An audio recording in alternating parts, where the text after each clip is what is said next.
Hey everyone, this is Luke, and welcome to another episode of Exploring Kodawari. Our busy schedules haven't allowed us to podcast as regularly as we did in the beginning or as much as we want, but we are keeping the podcast alive and we will get episodes out whenever we can. We just definitely don't want to rush out episodes that aren't researched or thoughtful, etc. Anyways, this episode's topic is happiness and hedonic adaptation. If you haven't heard the term, hedonic adaptation, or the hedonic treadmill, is a psychological term that dates back to a 1971 paper, and it was also made famous by a 1978 paper that studied lottery winners and the relativity of happiness. These papers will all be linked in the episode notes, by the way. Basically, hedonic adaptation is a kind of psychological immune system that adjusts us towards positive and negative experiences, making us continually return to a base level of happiness. In other words, it's the process through which we become desensitized towards familiar things. It results in a feeling like we are on a treadmill, constantly chasing something new to make us happy and satisfied. So even after something like a big promotion or getting married or winning the lottery, etc., we tend to fall back into the same baseline of happiness. And aside from the science of hedonic adaptation, we also talked more philosophically about the meaning of happiness and whether it's a good goal in life. People tend to mean different things when using the word happiness, and it intersects with a lot of related words like joy, pleasure, tranquility, peacefulness, excitement, satisfaction, being content, being cheerful, and one we especially focused on, well-being. We eventually settled on the need for at least two different definitions, a kind of capital H happiness for the deeper forms of well-being and tranquility versus a lowercase h happiness for the more bubbly, fleeting, and hedonistic forms of the word. And aside from exploring these definitions, we also ask questions like, is happiness something we get from the external world, or does it come from within? Do we really seek happiness, or are we more running away from suffering? What is the difference between a meaningful life and a happy life? And lastly, we talked about ways that you can overcome hedonic adaptation through routines such as a dopamine detox and spiritual practices such as beginner's mind and gratitude. I realized in researching and preparing for this episode that it's such a giant topic with so many tendrils of possible directions that we'll probably make this a recurring topic area and return to it from time to time and put out more specific episodes as we evolve on the topic, as we encounter more research and just have new life experiences. Anyways, that's enough of an intro from me. So thanks for listening and enjoy this episode on happiness and hedonic adaptation. Okay, exploring Kodawari. Hi. Hello. This is like our alternate persona when we do a podcast, especially if we don't do one in like a while. It's like we're talking like normal, and then I hit record, and all of a sudden we're like, wait, how should we talk? Yeah, this is all. So cheers. That's why we have a little, Yeah, cheers. what would you call this? A Turkish? Basically some whiskey in a Turkish tea glass. Yeah. So it kind of looks like tea, like really light tea, but it's our liquid greasing up the mental wheels. So today's topic, it might turn into a whole series of topics that goes somewhere over time. I don't know. Let's see. I don't want it to run too long. I think the birth of this, if you remember from like maybe a month or two ago, I was like, oh, I want to do an episode on hedonic adaptation. Yes. It's a concept I've been hearing everywhere and really thinking about experiencing. Yeah. And then as I was preparing an episode on this concept of hedonic adaptation, I thought, well, we should put a section on like happiness and just talking about what is it, like more philosophically, you know? Yeah. The hedonic treadmill is more of like a science, like there are lots of studies and whatever. Mm-hmm. But I feel like exploring happiness is a little more philosophical. Definitely, we can be. Luckily, there are no rules, so we're going to do a little bit of both. But if we start going too much on about happiness, I think we'll divert away from that. Mm-hmm. And it can be like future episodes and explore different things in the umbrella term of happiness, because I think a lot of words are kind of similar to happiness well-being and Like meaningful. yeah, Like having meaning in life. Yeah. pleasure, Pleasure, I'm really happy with how the builder made our new kitchen, right? Or I'm really happy with my life. Those are like Pleased. Yeah. different. I'm pleased with this breakfast. I'm happy that we had breakfast. Like we use this word, it's sort of like the word love. Like we use it in so many different things. So I think it gets a little bit lost Loses its meaning. It's important, I think. or it just loses, it's just unclear that we all mean the same thing by it, if you know what I mean.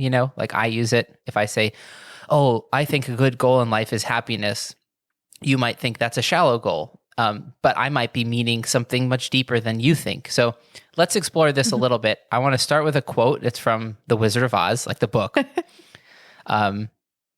It's, "I shall take the heart," returned the Tin Woodsman, "for brains do not make one happy, and happiness is the best thing in the world."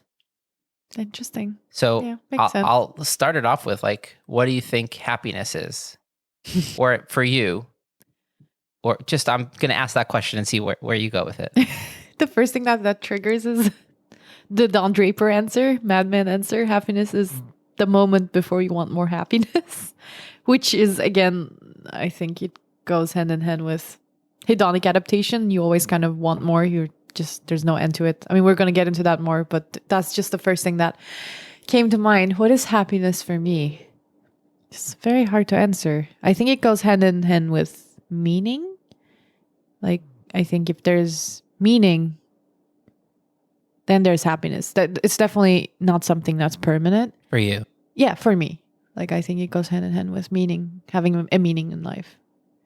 I think, what do you think like an 18-year-old? So this guy was just talking, I listened to a podcast today, and I think his name is Arthur Clarke, and he was a French horn player actually, and transitioned careers into being an economist, and now he teaches at Harvard Business School, if I remember correctly. And he teaches a class on happiness to business majors. And he said he always starts the class with like asking them, what is happiness? So let me guess. What would you think like an 18-year-old answer to that might be? I mean, I don't want to think that they're too shallow, but I might say something about related to money, maybe. I don't know. Oh, yeah. I mean, so if you ask more specific questions like what is a happy life or something, and that other famous happiness academic, Laurie Santos, she has that podcast called The Happiness Lab, and she teaches the most popular course at Yale. I forget the title of the course, but it's something about happiness. Yeah. And she's really amazing, and she's got all these studies at the tip of her tongue, and I think that's what made me think we should go into other topics or do other episodes eventually, because there's fascinating studies about like simply leaving your phone at home when you take your kids to the museum, for example, like, and then you take tests of measuring people's happiness versus a control group or whatever. Like people are just like measurably happier. Of course. Or people smile at each other more in a doctor's waiting room when they're not staring at their phone. So there's all these branches and stuff. You notice so much more in life, basically. Like, yeah, definitely. But what's the answer from so the 18-year-old? answer is, they say it's that like bubbly feeling that you get, And then he says his first reply to them is that, well, if I said, what is Thanksgiving dinner? You wouldn't say it's the smell of Thanksgiving dinner, right? That's a sign of Thanksgiving dinner. It's a result of what Thanksgiving it represents, dinner. basically. Yeah. Yeah. Sure. And so that's I just heard that for the first time today. And that kind of syncs up with what I've arrived at over the last month. I've been just taking notes on happiness, thinking myself, listening to things, reading whatever different interpretations of happiness and hedonic adaptation. And I kind of think that bubbly feeling is an element to happiness, but I think it's like a symptom. It's not necessarily. Well, symptom implies negative. It's like just a then like a positive word. Well, it's just a byproduct. Byproduct. Okay, I like that better. Yeah. But it might not even be a byproduct because it's something we love. It feels amazing, right? And just I'm not even gonna. You can answer these if an answer pops into your head. But I wrote these two questions down when I was first getting into this topic and thinking, where can it go? I wrote, what is the difference between happiness and well-being? And then what is the difference between a meaningful life and a happy life? You can just say passive, like No. It's. I kind of want to think. Not the first one, but second one. I immediately have an idea because I think that's kind of what I said. I think happiness comes from meaning. So I think a meaningful life will lead to a happy life to me. Like that's kind of how I feel, at least. And well-being is more like again, I'm not a native speaker, so I don't know, but like to my head, it just has a more of a physical kind of element to it, or like a mental, I don't know. Like it's more like a like health, you mean? Something that you need to sustain. Yeah, exactly. Like a well-being, like good mental health, good physical health. I don't know. Again, for me, when I put the word meaningful next to happy, compare and contrast, whatever, and same thing with well-being, it's more like what I've heard this. What is his name? Locke Kelly. He's this like wild meditation teacher, like really interesting dude. And he talked about the difference between lowercase h happiness and uppercase H. And so sometimes people confuse the two, right? What Don Draper was talking about when he's talking to a bunch of businessmen and saying like, you're happy with getting 65% of the market. Like, yeah, you're rich, but haven't you figured out like rich is not good enough? Like you become satisfied with that when you get it, and then you become unsatisfied and you want more, right? So that feeling of happiness is the moment right before it's not good enough anymore, right? But there's this capital H happiness, which is more words like inner peace, tranquility, well-being, I would say. It's like a wisdom of understanding that happiness is not something you have. It's not something you hold on to. It's not something you are permanently ever, right? Yes. It's waves. Happiness comes in waves. Definitely. And I would say you're right that if you're aiming more at this idea of whatever it means, we'll save that for a different episode, but a meaningful life, that meaningful moments, you get signals of meaning through these like bubbly waves of happiness. And you can get small h waves of happiness, meaning like you're eating a delicious meal. You can get like medium h waves of happiness. Maybe you're eating a delicious meal with someone you love, Yes. And then you're on a vacation and you're just appreciating like where you are in life, right? Yes. And then I wrote this in my phone today because I had a memory pop into my head. I think the biggest capital H version of happiness is the ones that happen even in like dark moments.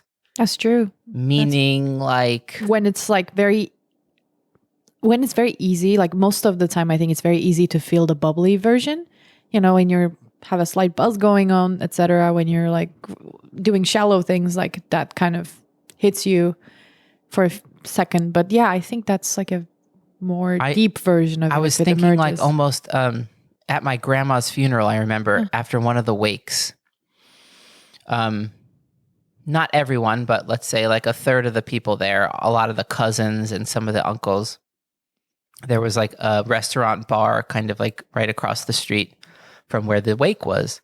And like everybody had just been crying, but we were sitting there and then like there was this sort of like, it's this capital H happiness. What I mean is like, it isn't just like this isolated moment of like, oh, here's all the good stuff in life. It's like this big encompassing moment of like, I'm holding it all. Like I see the dark side of death and suffering and all of that. And it's all contained within this sense of well-being and acceptance. Yes. You know what I mean? Absolutely. Yes. Marcus Aurelius calls this to be in peaceful unity with what must be.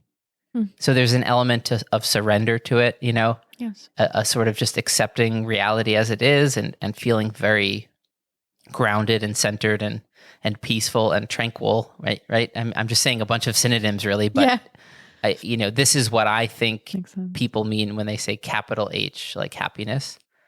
And so I would agree with you that, yeah, aiming at happiness is a bad aim in life if you mean purely the bubbly feeling, or purely the bubbly feeling like coming from shallow things, like Yes.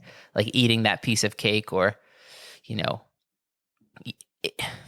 if you abandon responsibilities in life to chase after small h happiness, you will eventually not be able to get a bubbly hit from that. Exactly, You know? which takes us to basically having issues with your dopamine system, like Yeah, which Can all you of go us into are. that?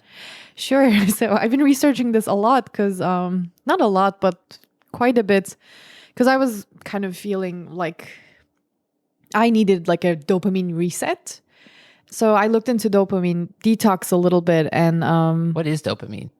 what is dopamine? It's like a receptor, I guess. Is that Oh, true? I'm not I like think it's super like a literate in neurochemical, right? There we have receptors we for have it. receptors for it. Exactly. I'm not super science literate, so forgive me if I'm saying something wrong. But basically, what happens is when you start to overdose on dopamine, like small things, for instance, some people do in like indulging in social media, like just basically repetitive behavior. It's not necessarily that you overdose on dopamines. What happens is like the receptors start to not receive it. So basically you keep indulging in this behavior of whatever it is for you, scrolling, or like some people watch porn, like those kinds of things. Or food. Or food, exactly. Like Or eating. pretty much any behavior, I would guess. I think it's called like the pleasure molecule sometimes. Yeah. So you And stop there's getting serotonin is the other one, but from what I understand, dopamine is unique because it's our motivation system, right?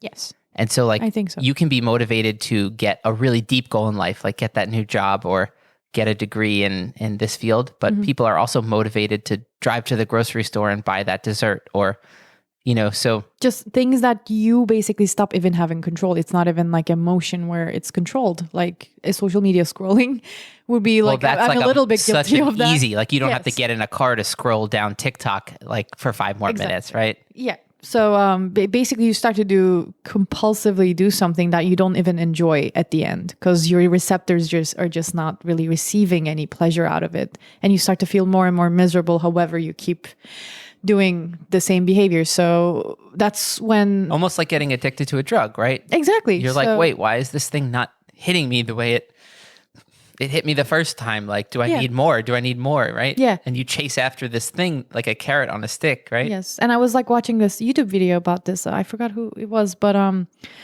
he was doing a dopamine reset for like 7 days, and then he had these like fancy equipments. Like he did like a brain scan, completed a few tasks, etc. And then like where the area that lights up in your brain is, I think, like it's your front brain, like when you are having like an overdose reaction towards dopamine. I don't know exactly what it is, but then for 7 days he detoxed, and then it was just completely different. Like I think it was more of the back area. I leave it to you like what that means, but it was more like he was completing a bunch of tasks, and his brain was working even slower, like because it was constantly distracted. Like so, yeah, basically your brain chemistry changes, I guess, when you...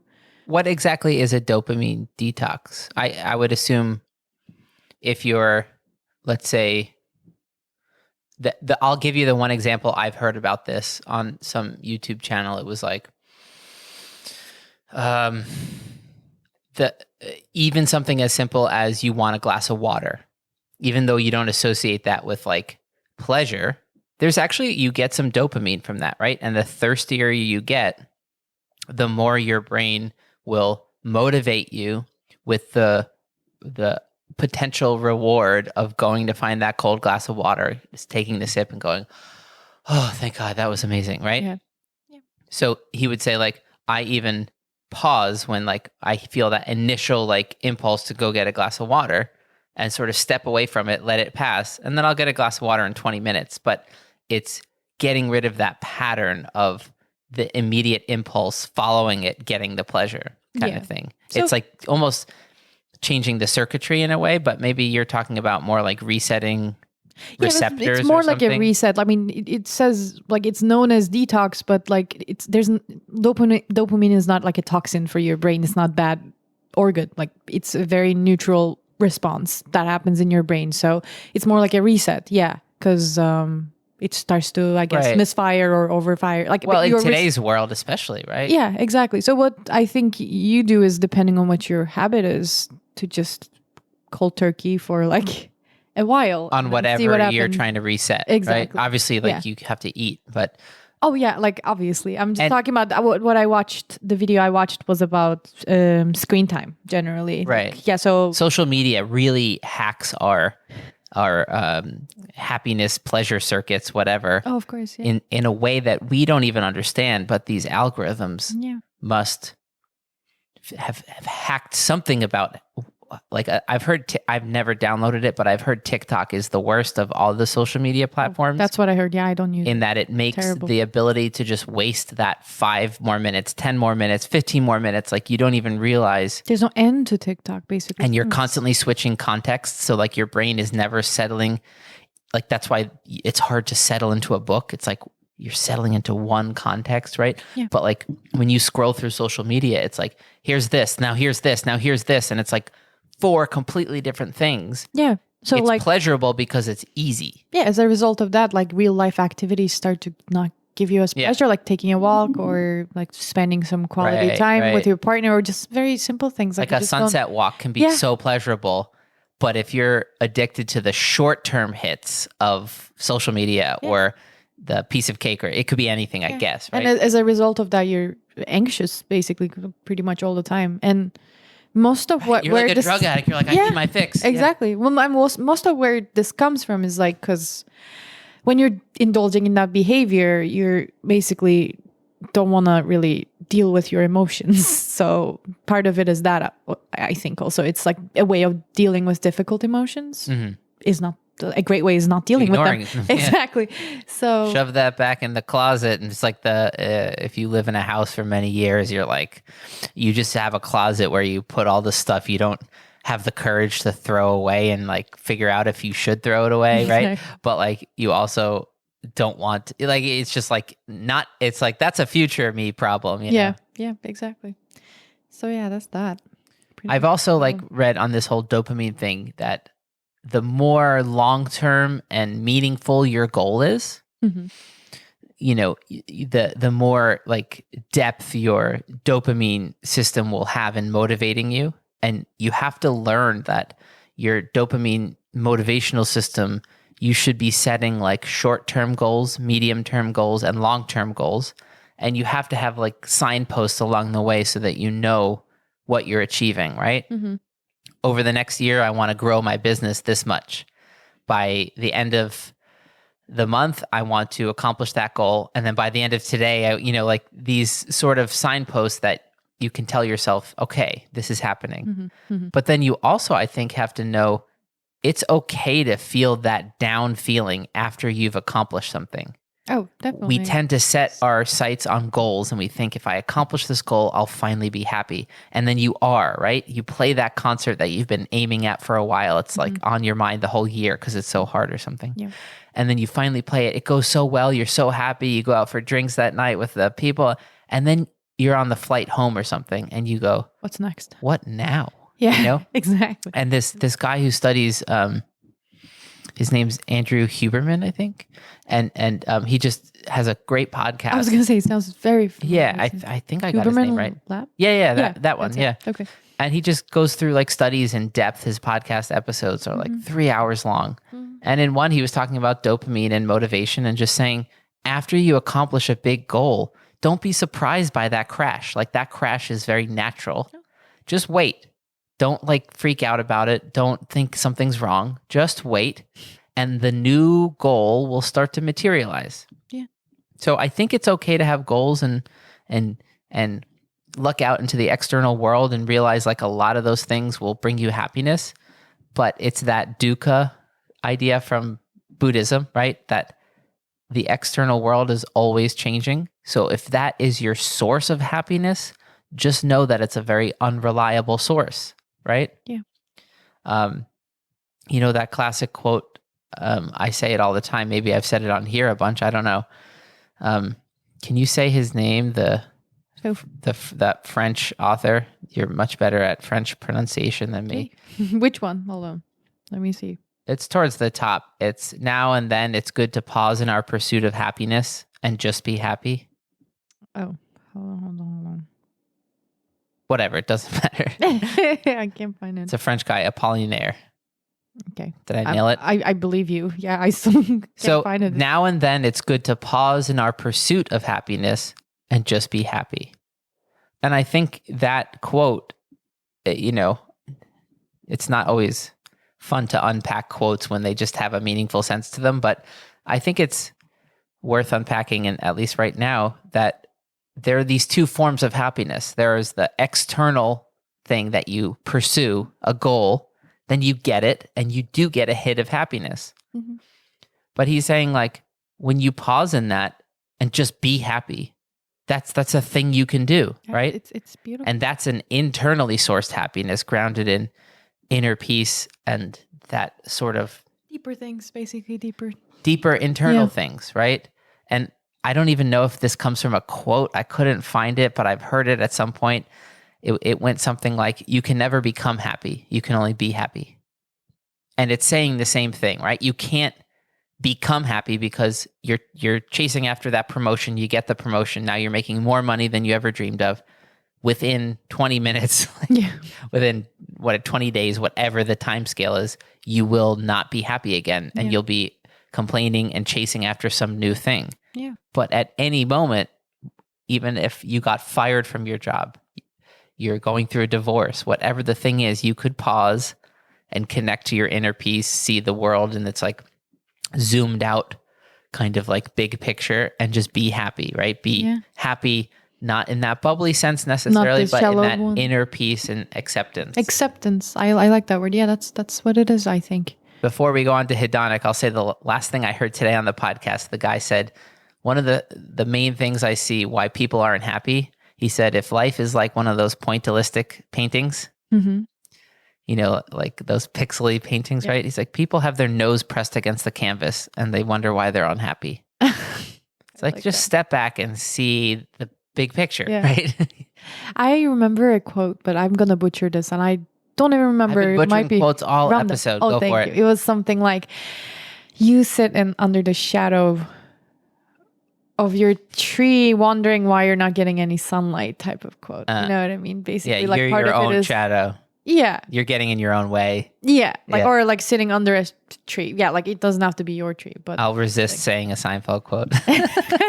Why not? So what is hedonic adaptation for you? Hedonism meaning like pleasure, right? Yeah. Hedonic adaptation meaning like, and the other word for it I mentioned earlier was the hedonic treadmill. Mm-hmm. So you've probably heard this like just in pop culture kind of thing. I did a little bit of looking up like where the word came from and which psychologist like first coined it and stuff. But what for you is like the basic idea of it? I think like you're like that dessert I love doesn't make me happy anymore. No, it's just like I heard this like beautiful podcast a while ago, and it was a Turkish podcast actually. I forgot who it was, but this guy was talking about hedonic adaptation, and he had a beautiful way of explaining this. He rented an office space, like his business picked up, and then this had the like most beautiful like just painting like view of the Bosphorus basically, and then he would just like stare at it and be like, like isn't this just gorgeous, whatever. And then after a while he started talking about like how he started getting annoyed at like certain things, like the goddamn sun's exactly, much. Just he started getting all annoyed at like birds, like whatever, like I'm making this up obviously, but like birds like shitting all over this, that, or like he would spend certain days where he wouldn't even like look outside the window, like doesn't even make a point, or like he would just like get used to like something that you really I don't know how to describe it. It's basically I just described it. I think that's what's hedonic adaptation is. Basically, it's, you can think of it like our psychological immune system, and adaptation, right? It means like something's happening in your environment and you adapt to it. You alter yourself to return to balance with it, right? Yeah. So when we moved from New York to Miami, we adapted to the sun. My skin definitely got like more tan, and I get sunburned way less easily than the equivalent hour walk in even New York sun where I would get more burned, right? So like there's biological adaptations, right? Basically our whole body is set up this way to be like at an equilibrium, right? Like we have these opposing forces of like hormones and body temperature, and like everything's just maintaining this equilibrium. And then I think 1971 was this first paper. It was called Hedonic Relativism and Planning the Good Society. And they called it the Hedonic Treadmill. And treadmill with the idea of like you're running, you're chasing, right? Yes. But you're not getting anywhere. Yes. And the idea is that we all have this happiness set point. And it's kind of like this middle thing. And as this has evolved into like more modern studies, like they've shown that there isn't one happiness set point, but there are many. Like in other words, you have a well-being set point, you have like a relationship set point, and all these different categories within your life. But the idea is things vary temporarily, and the time scale could be a year sometimes, right? Yeah. You get married and you're just like, I've had this goal to get married for so long, I'm happy now. But the studies show when they follow it that you return to whatever your baseline of happiness was in that area of life. Yeah. Why do you think we're designed like this though? Is it because us humans, like, we should just like seek more meaning, or like is it designed because like we should just kind of aim better, or My first answer would be we're not designed. I mean, but okay, we evolved. You know what I mean. We evolved certain things to survive, right? So a lot of things about us, I would say, from a design perspective, they're beautiful, like in terms of function, right? Like the way the muscles work in harmony with each other, and the way the systems of the body. But psychologically, we did not evolve to be happy. We evolved to. I mean, if we were happy and content, I guess we would just stop moving, sit under a tree, and get fat and die. Yeah, or like get eaten or something. And get eaten before we can even do that, right? Exactly. So we're designed to have happiness and pleasure be a motivating force, and then we go after things, we get them, we get that reward hit, but then we have to immediately be like, what's next, right? I need to forage for more food. I need to find another mate, right? Okay, that makes sense. Our goals are to survive and to pass our genes on to the next generation. Yeah. You know, so like the whole like classic concept of like, oh, you become sexually dissatisfied in a long-term relationship. It's like, duh. Like, you know, like what animal, like, I mean, there are a few animals that like mate long-term. That's true. But almost all species, even the monogamous ones, meaning the ones that mate for life, cheat. So there are birds that are monogamous maters. I forget the species of bird. I saw it on like a Minute Physics like YouTube video. But right before the sun rises, this bird will leave the nest, go mate with some other bird, right? And then fly back. Now here's the funny part. It flies away from its nest and goes to some other nest. But that female bird in that nest probably had another male bird who flew to another, right? Like they're basically constantly rotating. But that's the kind of stuff natural selection, like that evolves through natural selection. It's like, if the goal is to be happy and meaningful and like be moral, right? Yeah.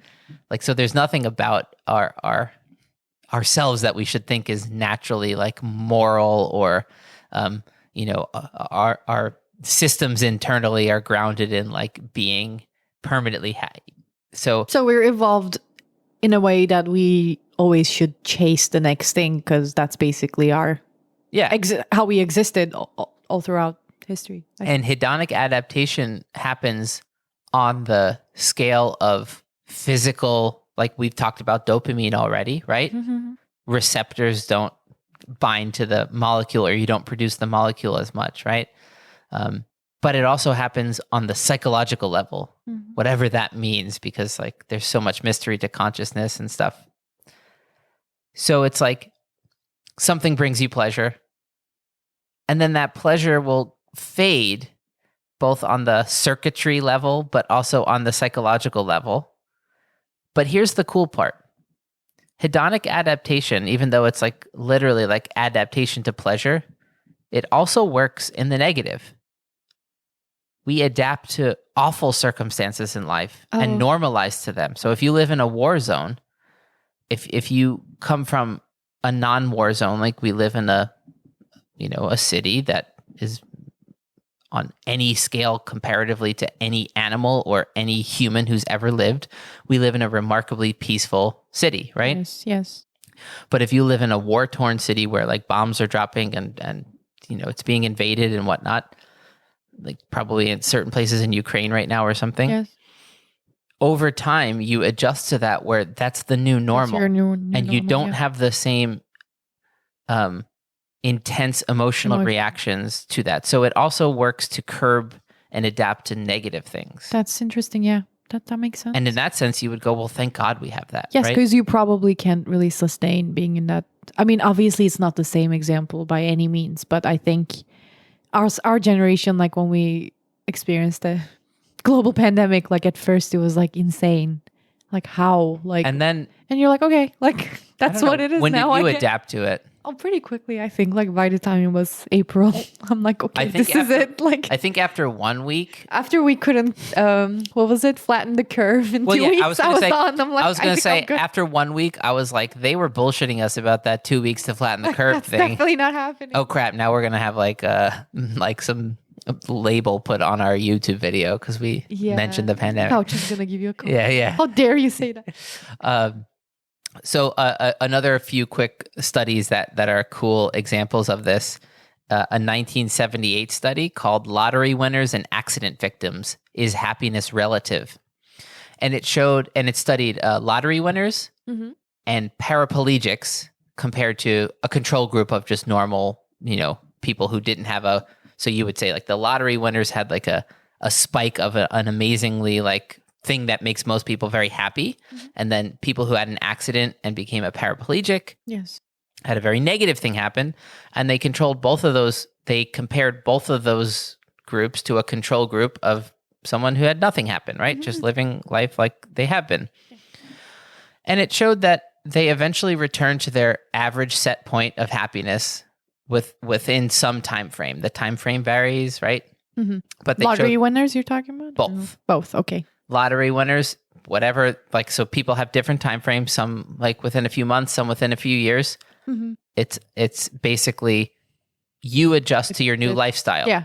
And of course, with lottery, you can imagine you make more money, so you buy more stuff. But you want more, basically. And you just keep wanting to upgrade your life.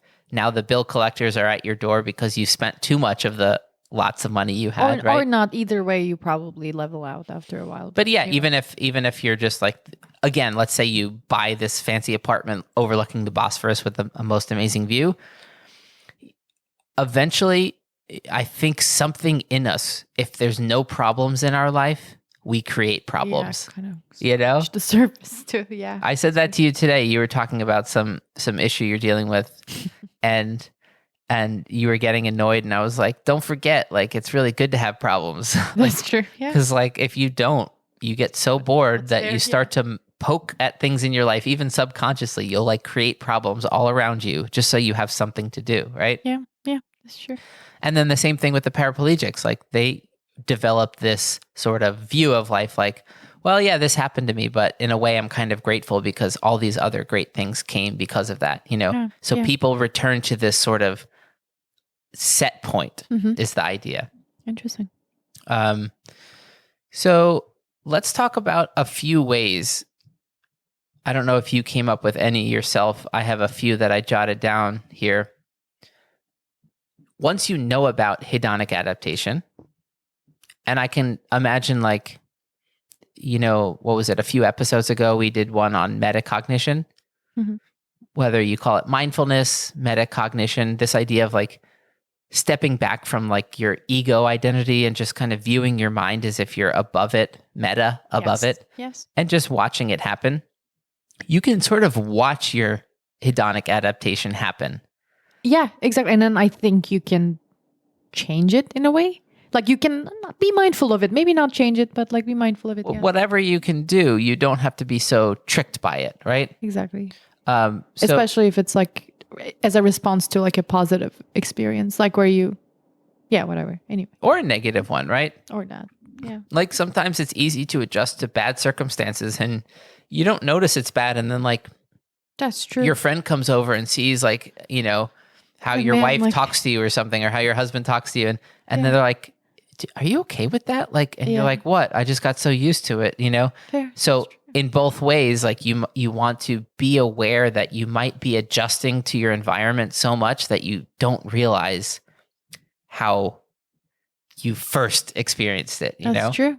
That's true. Certainly in terms of pleasure, it's a great way to beginner's mind is this meditation concept. And that's one of my favorite ways when I feel myself having too much hedonic adaptation to what I'm doing. So if I'm playing a symphony orchestra concert with an orchestra that's amazing, a piece that I love, and I find myself walking to the morning rehearsal and going, I can't believe, like, oh man, like this.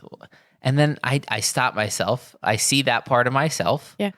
And I decide to, just like step back, identify with some other thing and be like, how would past you view this? It would view this as literally you're living out your past you's dream, you know? Yeah.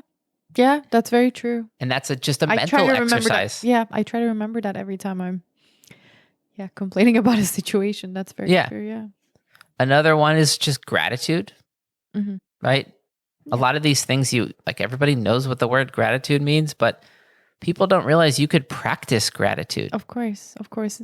I mean, there are lots of ways of doing it. A lot of people pray. That's a form of expressing gratitude. Saying thank you. Yeah, exactly. But it can be so much more secular than that as well. I think it should be some people say like manifesting, etc. Like, you know, just people have their own, I think, description to that idea. But it should happen. I think it's very essential. A lot of people do those journals. The gratitude journals, right? That's true. Exactly. Yeah. I never tried that, but it's great. I have one, you know. I do we talked about this a couple episodes back, the stoicism technique called negative visualization. Yeah, I remember. And you're just sitting there, you feel like, you know, whatever, my life's boring, you know, not much going on. Nothing's really like exciting me. But just choose something in your life and pretend it's not there. Like negative, visualize your life without the thing. Yeah. Visualize your partner dying. Visualize your career going away, right? Visualize anything like that. And it's a little mental experiment to hack you out of that adaptation, to realize that you're currently living the thing that you would want if this thing wasn't that, you know, like it's hard to put to language, but yeah, I mean, it's so easy to forget that you're living like the best version of reality possible right now. Like most people, like I would say, I mean, also like, I mean, things, if not the best, you're in like the top 10%. Right? Yeah, exactly. Like if it's like, you know, 14,000, whatever in that. And then if you compare it to the history of humans, like there's lived for 100,000 years, whatever. But if it's like all the possible realities, like what was that? Like in Infinity War, like 14,000, whatever. Compared to the all the timelines, etc. Of the quantum many worlds, like timelines. Yeah. Yeah. I think. Another thing, I mean, this is all just kind of centering around this mindfulness idea, but you can get a more and more refined understanding of how the brain constantly gets fooled by, and again, like it happens on like the smallest things, like, oh, if I just get this, I'll be happy. And I'm not saying you even have that language thought some of the time. It's so mindless sometimes. You're sitting at the table with a bunch of people and there's like shared appetizers, whatever, right? Or let's say dessert, whatever the thing is, you're full, you're not hungry. You've already had 3 of those things, but some sense of like boredom and whatever. You just like, you find your hand without you reaching and grabbing, right? And it's at some level, as far as I've experienced, when I can manage to be more mindful on that like refined level, there's kind of like whatever general mindfulness, but like as you practice it more, it gets more refined. Yeah. And like the picture of it becomes more momentary. Yes. Joseph Goldstein says like, he calls it the NPMs, noticings per minute. He's like, beginning meditators like will pause them after a minute and say, I noticed like 5 thoughts. Yeah. But really, you've probably had like 500. Yeah, that's true. Oh, for sure. Yes. And some of them like get lost on trains You're of thoughts, I and was some of them gonna get say. abandoned right away. Yeah. But there's so many happening. Of course. So I don't know. Like for me, it's like this whole zoomed out umbrella of mindfulness is, don't get tricked to think that any of your goals are the final goal, or that there's a horizon to any of your goals. The horizon always shifts, right? Yeah. Absolutely. I think, yeah, definitely. Once I get this, then I'll be happy.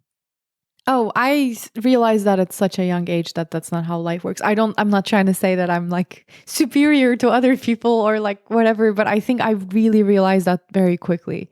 It's maybe because of the occupation that we do, like just we have more chances to observe that. Like just I saw it very clearly that What after age this performance, would you say? Definitely, I think 20. Oh, I was okay, 20. okay. I think that's young. Like, I don't know. No, it is young. I mean, yeah. I think you realize it in different levels, maybe sometimes not even consciously. I do remember having the thought in high school, I quit lacrosse. Mm-hmm. And then, of course, the year I quit, they won the state championship. And I remember just getting the view from the stands. I went to the game. I just had to quit because I was focusing on music. It was very easy to get injured and like break your finger or something. And so, and also mentally, I was just done with that world and moving into this art world. But I remember sitting in the stands and being so happy to see them. They were so happy, right? People are just like throwing their equipment up, like just hugging each other, like, you know, it's like this thing. And I remember this, maybe this is just like my natural tendency. Mechanism or whatever. No, I don't mean that. I mean, like, since I was a kid, I feel like at some level, I always had like a lower happiness set point. Like I realized right away, like, oh, this doesn't last. Like we're on vacation. Like if it was like 2 days before the last day, way before anyone else is like, oh man, it's ending. I was like, yo guys, this thing's ending. Oh, in that sense, of course I had that as well. Like I just couldn't put my finger on it at that age. That's what I mean. Yeah. I had no language for it. Exactly. I just like felt it. The language came like when I was around 20, I think. But anyway, go on. But some language came in this when I saw all these friends and my brother like win the state championship. I remember thinking, that's so great for them, but like I hope they know like it's going to be a few days and now that's over. You know, that sense of accomplishment will be there on some level, but it's going to start fading and fading and fading. Is it better to not realize that that's a thing? Like, for instance, like us talking here and realizing and acknowledging that that's a factor, or some people go through their lives without ever realizing that that fades, or which one's better? I would say knowing is better because you can enjoy the moment, but not get, you know, it's this concept that you should have 1 foot in the attachment and 1 foot detached. Yeah. Elizabeth, what was her name? You just listened to that Elizabeth podcast. Gilbert? Yeah, she read that poem. It's about like, you know, you have to be, one half of you has to be engaged with the world and the other half has to be detached. Yeah. If you're completely detached, then there's something missing, right? You're not engaging with the world and the humans in it. But like if you're too engaged, then you get swept up in it and tricked, and you'll have episodes of anger and like and then when you're happy, you'll think that's the only thing in the world, and like. True. So I think I would say it's better to just have that wisdom of mm-hmm. you know, somewhat attached, somewhat detached. You know, mm-hmm. This is, by the way, just the 2 ways people have maybe heard this is Marcus Aurelius, like. The Marcus Aurelius translation that I always use is the impediment to action advances action. that which stands in the way becomes the way. Mhm. So the clever title of Ryan Holiday's book that captures this sentiment is "The Obstacle is the Way." Yeah. It's not like you have a path and like, oh man, those damn obstacles are getting in my way. Those are the path, right? Life. Which my dad just said without knowing any of this Yeah, I wisdom love that. a few months ago. We were in wow. No, it was last year. We were Oh, in was an it last year? elevator. Okay, I thought it and he was just year. like saying in broken English, he's like, basically like, don't be surprised by problems. Life is problems. You solve them and then there's more. There's more. Like, damn, Dad, wow. You're a philosopher now. And then the last thing is like negative emotions. They're just part of us. Oh. People are like, oh my God, like negative emotions, like, I'm not happy. It's like you are a balance of positive and negative emotions. Fear being a negative emotion, by the way. And so like bipolar people, when they have an episode where they're all up, right? They do crazy things out of happiness. And then when they crash, it's like the opposite, right? It's all like depression. They can't even move, whatever. Mm-hmm. So when you're feeling a wave of happiness, it's like some of the negative things like fear that stop you from doing really impulsive things that will get you in trouble, right? Sure. Yeah. So I think that's another element of this mindfulness is like realize that you're supposed to be a mix and a balance of positive and negative emotions. Yeah, definitely. It's all about the balance. Is there anything else? I have a closing quote as usual. Go for it. Yeah. This is a Kurt Vonnegut quote from A Man Without a Country. And I urge you to please notice when you are happy and exclaim or murmur or think at some point, if this isn't nice, I don't know what is. Nice. And I urge you to please notice. True. I think it's important to be mindful. Yeah. And I think it also like, I don't know what he necessarily meant by that, but for me, I interpret that as like happiness is not the thing you go get. Mm-hmm. It descends upon you. Oh, I like that. You know? Yes. And when it does, be mindful and just be really appreciative and gracious that like, hey, this is like a little signal that I'm on a meaningful, moral, good path in life. If I'm getting this like wave of warm emotions, like that's probably a good sign. Let me take a moment to really notice this and think, if this isn't nice, I don't know what is, Yes. Classic Kurt Vonnegut just found the perfect language to like give you goosebumps when you read it, Yes. Beautiful. Definitely. Cool. Hey, look, we're under 50 minutes. Look at us. Wow. Okay. Cool. Anything else? No, that'll be all, I guess. Thanks for listening, guys. Yep. Thank Bye. you. All right. Thanks for listening to this episode of Exploring Kodawari. If you enjoyed it, we hope you'll consider sharing it on social media and with friends. You can also help us out by leaving a rating and a review wherever you listen to podcasts. Those help us more than you would think. And if you'd like to help us out in a more substantial way, consider going over to our website to make a donation through PayPal. Links are in the episode notes for this. You can do this as a one-time donation or a recurring monthly donation. All of that support will help us to set aside time in order to create content for the podcast and the blog. And finally, please get in touch with us and say hi, either on social media or privately through email. We'd love to hear from you. Thanks for listening, and see you next time.